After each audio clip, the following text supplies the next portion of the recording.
Yo guys हम फिर से वापस आ चुके हैं और बड़ी लेकर आज हम रिएक्शन करने वाले हैं फिंक के चैनल के ऊपर। उनका जो रिसेंटली वीडियो आया है Kerala story humans sacrifice the case, उस वीडियो पे रिएक्शन करने वाले हैं। Original video link description. अगर उनका चैनल तुमने चेकआउट नहीं किया जाके चेकआउट करना जरूर। अगर मेरे रिएक्शन अच्छा लगे चैनल को जरूर सब्सक्राइब कर देना, वीडियो को लाइक कर देना।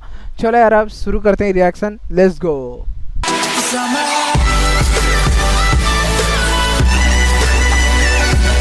हुई है तो वो तुरंत एक मिसिंग कंप्लेंट फाइल कर देते हैं और वहां से ब्लड एक्सट्रैक्ट करके पूरे घर में छिड़का गया कि मैं अकेला नहीं हूं, मेरे साथ 2 और लोग इन्वॉल्व थे। How stupid, this is insane. ये पूरी स्टोरी पढ़ते हुए ही मैं तो हिल गया था कि ये कैसे पॉसिबल है। कौन सा मुझे समझ नहीं पाया। चेन्नई। ये कहानी शुरू होती है चेन्नई से, जहां पे सेल्वराज एक लड़का अपनी माँ को रोजाना की तरह कॉल करता है उनका हालचाल पूछने के लिए, लेकिन उसकी माँ फोन नहीं उठाती। वो कई बार कोशिश करता है अपनी माँ को फोन करने की, लेकिन फोन स्विच ऑफ आता है। ऐसा पहले तो कभी नहीं हुआ। ऐसा होने पे सेल्वराज को टेंशन होने लगी कि हो क्या रहा है, मेरी माँ फोन क्यों नहीं उठा रही है, ऐसा तो पहले कभी नहीं हुआ। तो सेल्वराज अपनी आंटी को फोन करता है जो उसी घर के पास रहती है और अपनी आंटी से बोलता है कि प्लीज जाके मेरी मॉम के ऊपर एक बार नजर मारो, एक बार चेक कराओ कि वो कैसी है। उसकी आंटी का नाम पलानी अम्मा होता है। पलानी अम्मा को बताने के बाद कि काफी टाइम से उसकी मॉम फोन नहीं उठा रही है, पलानी अम्मा जो आंटी है वो जाके चेक करती है और जब वो चेक करने जाती है तो उनको घर में सेल्वराज की मॉम नहीं दिखती। अब पता नहीं कि सेल्वराज की मॉम गई कहाँ पे, किसी को कोई आइडिया नहीं। और काफी ढूंढने के बाद जब सेल्वराज की मॉम नहीं मिलती है तो वो तुरंत एक मिसिंग कंप्लेंट फाइल कर देते हैं। सेल्वराज की चेन्नई में ही नई नई नौकरी लगी थी और उसको काम करते हुए कुछ 7 महीने हुए थे, लेकिन जब उसको टेंशन होने लगी कि उसकी मॉम कहाँ पर है, वो टेंशन उसको वापस से उसके घर खींच लाई। वो वापस आ गया था अपनी मॉम को ढूंढने। पुलिस इन्वेस्टिगेशन शुरू होने पे पता चला कि जिस इंसान से लास्ट टाइम सेल्वराज की मॉम ने बात करी थी उसका नाम था शैफी, मोहम्मद शैफी, जो शेनॉय रोड पे एक छोटा सा रेस्टोरेंट चलाता था। पुलिस को जब ये बात पता चली तो वो तुरंत उस रेस्टोरेंट की तरफ गए शैफी से बात करने कि शायद उसको कुछ पता हो। जैसे ही पुलिस रेस्टोरेंट के पास पहुंची तो शैफी ने देखा कि वहां पे रेस्टोरेंट के सामने कुछ पुलिस की गाड़ियां और कुछ पुलिस वाले आए और वो पुलिस वाले रेस्टोरेंट के अंदर ही आ रहे हैं। जैसे ही शैफी ने ये चीज देखी वो पैनिक कर गया और वो वहां से भागने लगा। उसको भागता देख सीधा सीधा पुलिस को समझ आ गया था कि इस इंसान को कुछ पता है और इस इंसान ने कुछ तो करा है, और यही सोच के पुलिस उसके पीछे भागी। थोड़ा भाग दौड़ के बाद उसको पकड़ लिया गया। जैसे ही वो पकड़ा गया उसने पुलिस के सामने सीधा सीधा बोल दिया कि ये मैंने नहीं करा है, मैंने नहीं मारा उसे, मेरे साथ 2 और लोग थे जिनका इसमें हाथ है। पुलिस वहीं पे शॉक। अरे अगर उन्होंने कुछ नहीं किया, मारा क्यों भाई? नॉर्मल फैमिली से बिलोंग करता है वो लड़का, जॉब करने के लिए, माँ घर पे है। देखते हैं यार आगे हो चुकी थी क्योंकि वो तो सिर्फ पूछताछ करने आए थे। लेकिन शैफी ने जैसी ये चीज बोली उनको समझ आ गया कि शैफी ने कुछ तो करा है, किसी तो तरीके से कुछ तो इलीगल चीज हुई है जिसके अंदर शैफी इन्वॉल्व है, और जो उसके साथ 2 लोग थे उन्होंने भी कुछ करा है। और इसी मोमेंट से केरला का famous human sacrifice case open हुआ था जिसके अंदर 2 लोगों की बलि चढ़ाई गई थी। 2 लोगों की बलि चढ़ाई गई भाई यार।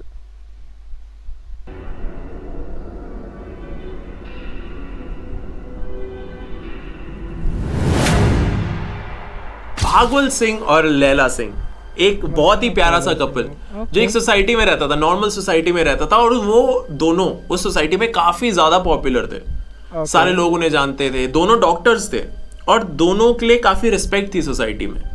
वो काफी आराम से रहते थे। अपने सोसाइटी के एरिया में सोशल मीडिया पे भी काफी फेमस थे। वो सोशल मीडिया पे एक्टिव रहते थे, बातचीत करते रहते थे, कभी फोटोज डाल देते थे। काफी स्वीट सा कपल था। सोसाइटी वालों को भी लगता था कि यार ये दोनों तो बड़े अच्छे से हैं, बहुत शांति से रहते हैं और किसी को उनसे कोई दिक्कत नहीं थी। लेकिन किसी को भी पता नहीं था कि घर के अंदर क्या चल रहा है। घर के अंदर काफी टाइम से फाइनेंशियल प्रॉब्लम्स चल रही थी और वो जो दोनों लोग थे, जो कपल था, वो इस प्रॉब्लम से डील नहीं कर पा रहा था। उनको कोई भी सॉल्यूशन समझ नहीं आ रहा था। जैसे तैसे करके थोड़े बहुत पैसे इधर उधर से करके वो अपना गुजारा चला रहे थे। भागवल सिंह ने 2019 में एक नया दोस्त बनाया फेसबुक पे, या फिर हम कह सकते हैं एक नई दोस्त बनाई फेसबुक पे, जिसका नाम था श्रीदेवी। और कमाल की बात यह है कि भागवत सिंह ने श्रीदेवी से 2 साल तक बात करी है। 2 साल तक भागवत सिंह ने अपनी सारी प्रॉब्लम्स बताई श्रीदेवी को, अपनी फाइनेंशियल प्रॉब्लम्स और बाकी लाइफ की प्रॉब्लम्स, डेली रूटीन बताना, सब कुछ करना। और इस चीज की वजह से दोनों के बीच में काफी अच्छा बॉन्ड बन गया था। जैसे ही भागवत सिंह ने श्रीदेवी के सामने अपनी बातें ओपन करना शुरू करी, अपनी प्रॉब्लम्स ओपन करना शुरू करी, तो उन्होंने ये भी बता दिया कि काफी टाइम से उनके घर में फाइनेंशियल प्रॉब्लम्स चल रही है। काफी टाइम से वो पैसे को लेके बहुत ज्यादा परेशान है और उनको कोई भी सॉल्यूशन नहीं मिल रहा है। श्रीदेवी ने जैसे ही भगवत सिंह की ये प्रॉब्लम सुनी और उन्हें पता चला कि काफी टाइम से भगवत सिंह इन प्रॉब्लम से डील कर रहे हैं, तो श्रीदेवी ने बताया कि काफी टाइम पहले श्रीदेवी की लाइफ में भी ऐसी प्रॉब्लम्स थी। पैसे को लेके काफी ज्यादा प्रॉब्लम्स, प्रॉपर्टी को लेके काफी ज्यादा प्रॉब्लम्स, लेकिन एक इंसान था जिसने श्रीदेवी की मदद करी थी और ये सारी प्रॉब्लम सॉल्व कर दी थी श्रीदेवी के लिए। भगवत सिंह को जब पता चला कि ऐसा कोई इंसान है जो ये सारी प्रॉब्लम सॉल्व कर सकता है, तो उन्होंने पूछा श्रीदेवी से कि क्या ये इंसान हमारी मदद कर सकता है। कुछ दिनों बाद भगवत सिंह और लैला सिंह के घर पे एक इंसान आया और उसने आके बताया कि उस इंसान को श्रीदेवी ने भेजा है और वो इंसान और कोई नहीं, मोहम्मद शैफी था। काफी बातचीत के बाद मोहम्मद शैफी ने बताया कि भगवत सिंह और लैला सिंह के घर में जो फाइनेंशियल प्रॉब्लम्स चल रही है उसका रीजन और कुछ नहीं पर ब्लैक मैजिक है। किसी ने उनके ऊपर काला जादू कर रखा है। इसकी वजह से ब्लैक मैजिक होता है ना, उनके ऊपर कभी भरोसा नहीं करना चाहिए भाई। डॉक्टर हो के कैसे भाई, से उनकी लाइफ इतनी ज्यादा मुश्किल हो रखी है और उनको पैसे से रिलेटेड काफी ज्यादा प्रॉब्लम्स रहे। ये बात सुनते ही दोनों भगवत सिंह और लैला सिंह ने पूछा कि इस चीज का क्या सोल्यूशन है। मोहम्मद शैफी ने सामने एक सोल्यूशन रखा है। जब उसने बताया कि वो दोनों पोजेस्ड हैं या फिर उन पर काला जादू हुआ है, तो मोहम्मद शैफी ने सीधा बोला कि मैं इस चीज को फिक्स कर सकता हूँ, लेकिन इसके लिए हमें एक रिचुअल करना पड़ेगा। धीरे धीरे प्रॉब्लम्स का सोल्यूशन बताते ही समहाउ कन्विंस्ड भगवत सिंह कि वो शैफी को अलाउ करें to sleep with his wife. To sleep with his wife, और ये खाली फक्ड अप पार्ट नहीं था, to sleep with his wife while Bhagwat Singh is around, is in the room. उसी रूम में Bhagwat Singh had to watch everything happen.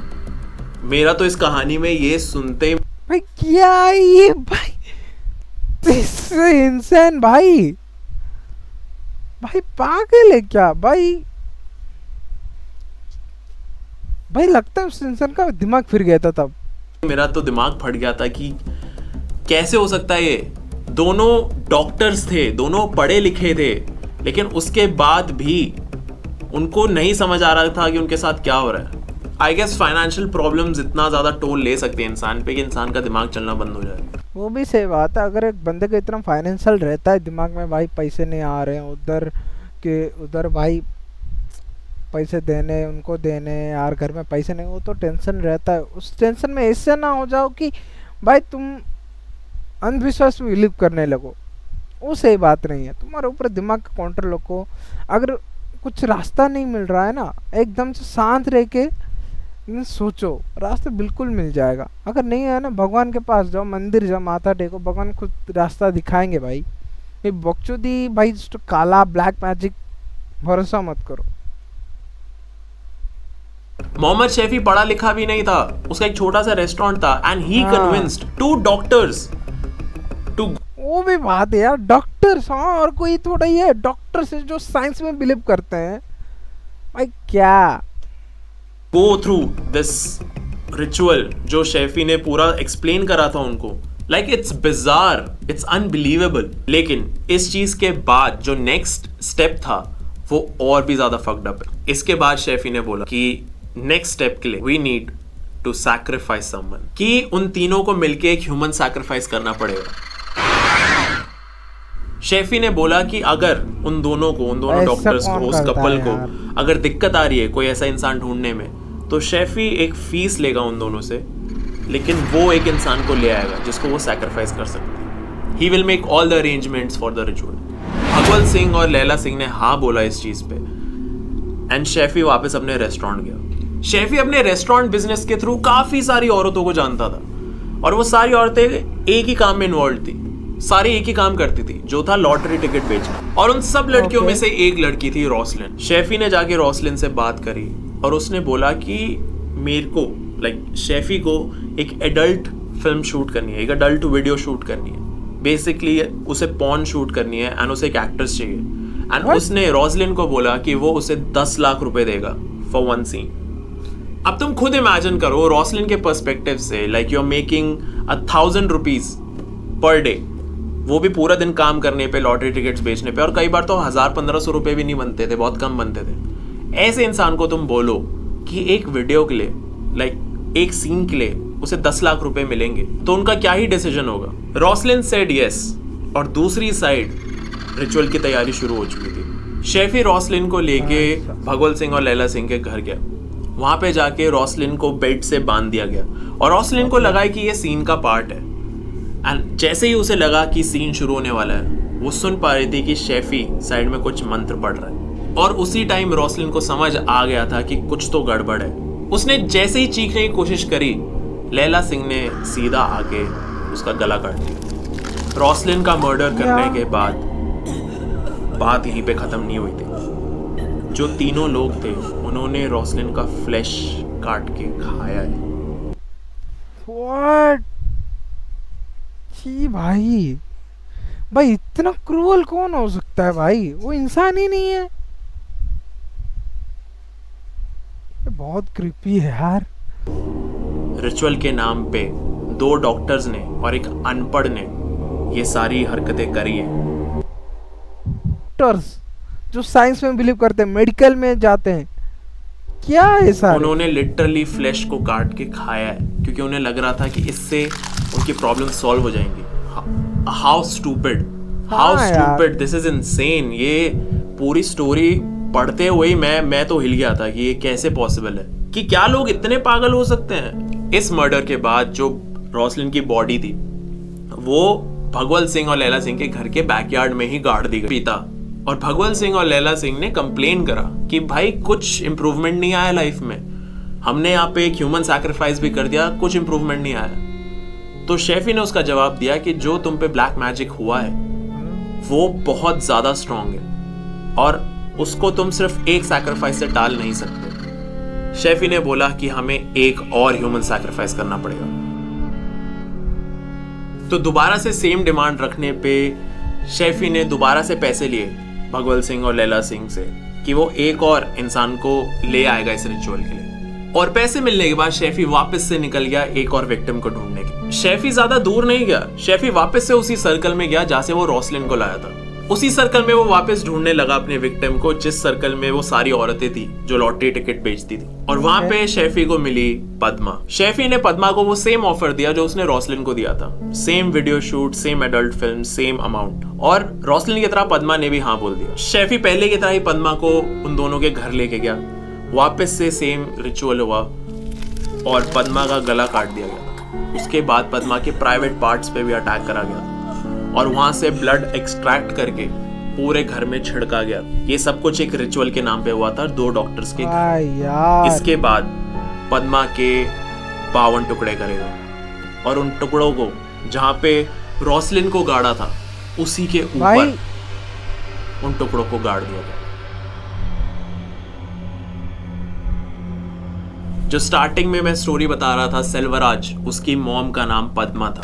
जो दूसरा victim थी इस रिचुअल की वो सेल्वराज की मॉम थी। जब सेल्वराज ने कंप्लेंट फाइल करी कि उसकी मॉम मिसिंग है, तो पुलिस जब इन्वेस्टिगेट करने निकली तो वो शेफी के पास पहुंची क्योंकि वो ही लास्ट इंसान था जिससे पद्मा ने बात करी थी। और जब शेफी भागा तो उसको पुलिस पकड़ने लगी और जैसे ही उसको पकड़ा तो उसने वहीं पे सब कुछ बता दिया पुलिस को कि मैं अकेला नहीं हूं, मेरे साथ 2 और लोग इन्वॉल्व थे। और वहीं से पुलिस को समझ आ गया कि ये खाली एक मिसिंग केस नहीं है, इसके अराउंड बहुत सारी और चीजें। उसी टाइम जैसे ही पुलिस को ये सब कुछ पता चला, पुलिस ने फटाफट शेफी को अरेस्ट कर लिया था। जैसे ही पुलिस ने शेफी को पकड़ा, उन्होंने शेफी का बैकग्राउंड चेक करा और पता चला कि कुछ सालों पहले उस पे ऑलरेडी एक केस कर दिया गया था।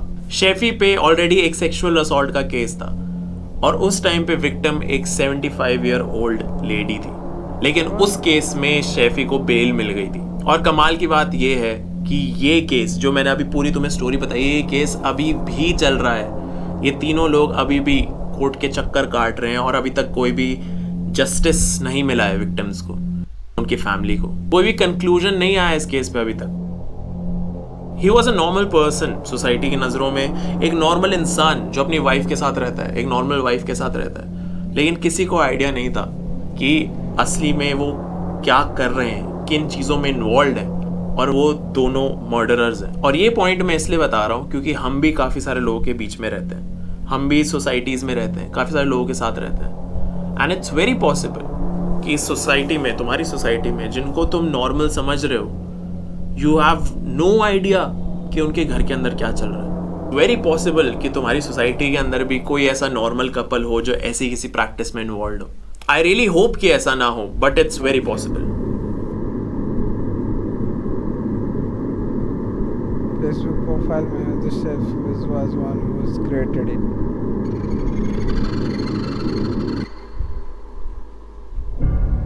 So guys, this was the story of the Kerala human sacrifice. I hope तुम्हें ये वीडियो अच्छी लगी होगी, इन्फॉर्मेटिव लगी होगी, थोड़ी सी क्रीपी लगी होगी। और अगर तुम्हें लगी है तो मेक श्योर कि तुम वीडियो को लाइक करो, शेयर करो एंड सब्सक्राइब करो। मेरा दिमाग खुल गया इस स्टोरी सुन के भाई। भाई इससे भी कोई कर सकता है भला भाई, अंधे विश्वास के लिए? तो हेल। आज के वीडियो में इतना ही था। अगर वीडियो अच्छा लगे लाइक करना, चैनल को जरूर सब्सक्राइब करना भाई। भाई beware to fake Facebook profile. चलते हैं यार, अभी फिर से मिलते हैं और वीडियो के साथ। Good bye.